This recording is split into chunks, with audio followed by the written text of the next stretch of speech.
That's almost back to my full self, feeling better. Another different setup. That's just a great thing of being a Dappener. You can go live whenever, wherever. I know I'm also a little later than usual. Reason for that is woke up really early, packed all the bags in the car, put the kids in the car, and we went down south to where my parents live. So now we're close to the beaches. The weather's awesome here, and that will help me to make sure that the last little bits of germs or whatever I have in my body are going to be killed and annihilated.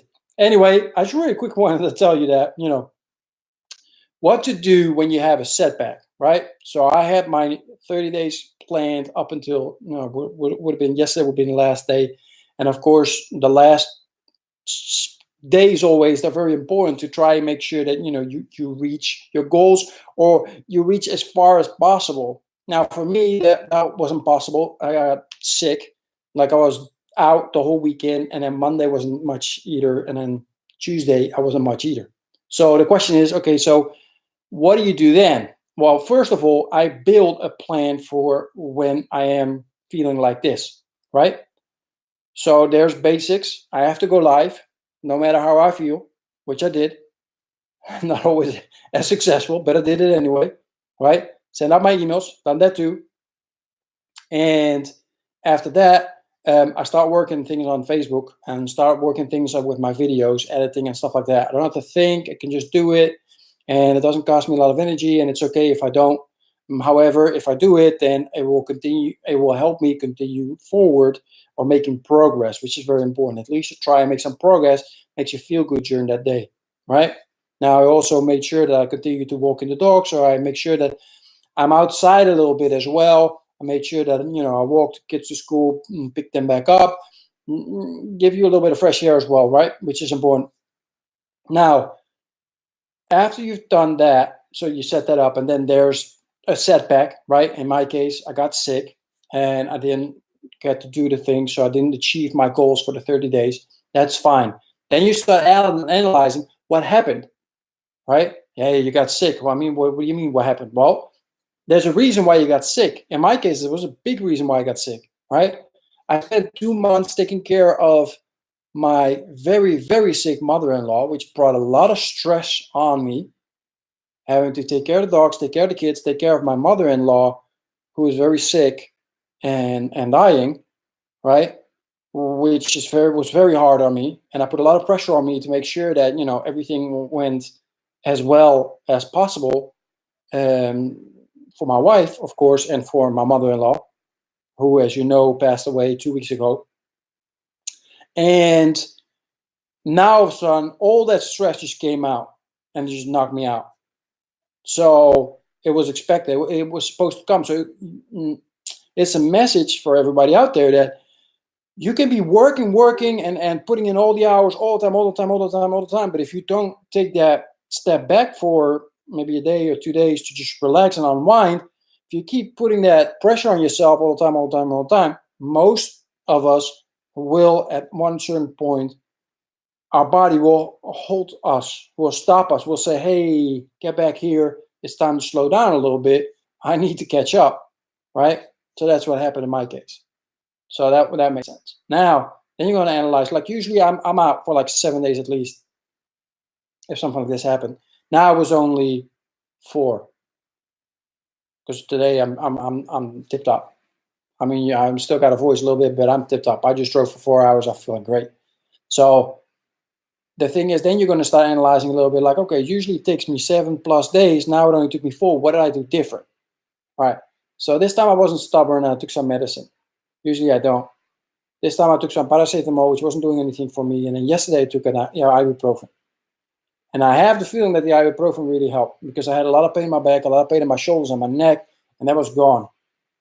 Especially it was gone when I woke up this morning. Now, there's another thing that I got to share with you, because it might be something else as well. I had amazing sex with my wife last night, and that might also be the thing that helped me out. It might, not sure, but I'm going to give it a big thumbs up and say that that was definitely a big part of it. Big change all of a sudden. you know. Um, I've been struggling with the whole, having romantic moments with my wife, and so has she. And uh, I'm always the one engaging, always, right? And that started to bug me a little bit a while back, and now it doesn't. And now it didn't worry him anymore. So it came as a big surprise when she initiated it. I wasn't expecting it at all. So that made it double good. So it was all good. Anyway, so there are factors there that then you're going to try again next time when this happens to try and get back out of it. And it doesn't matter if the setback is you being sick or you got injured or emotionally you had a dip, right? The process is the same. Analyze it, find out why, and then find out ways how to shorten the period that you have that setback, right? And that's how that process works. And then what you do, of course, afterwards is like analyze, okay, what were my goals? Where did I want to be at this set date and time? And where am I at now? So you can adjust. And then in my case, of course, I haven't planned, I should have, but of course, still sick. So now comes the 30-day planning, and I got to adjust in regards to make sure that I still reach my 90-day goal, because that's a goal that's like, that can't be changed. I can just change my strategy a little bit for the next upcoming 30 days. All right, I hope this helps, and thank you for listening. I appreciate it. I just received an amazing message on Fearless, on Become a Fearless Father on this page. Somebody that really appreciated our podcast, so I'm very grateful for that. It's great to know that what I'm sharing is helpful. If you are a father and an entrepreneur, or you're a father and you're looking for that side hustle, you're looking to become an entrepreneur so you could be full-time home with your kids, make sure you join me and other like-minded dadpreneurs in a group. Click that link. The group's called Fearless Fathers 1, right? Join that group, and we keep each other accountable. We help each other out. I go live in that group as well every single day, but with a more impactful and different message, right? So join that one as well, and we'll be happy to welcome you there and check out what we can help you with. All right, for now, thanks. We're gonna go paella tasting, right? So food, always nice. Looking forward to that. I wish you all a wonderful Wednesday, and I will talk to you tomorrow. Take care and have a fantastic day. Bye-bye.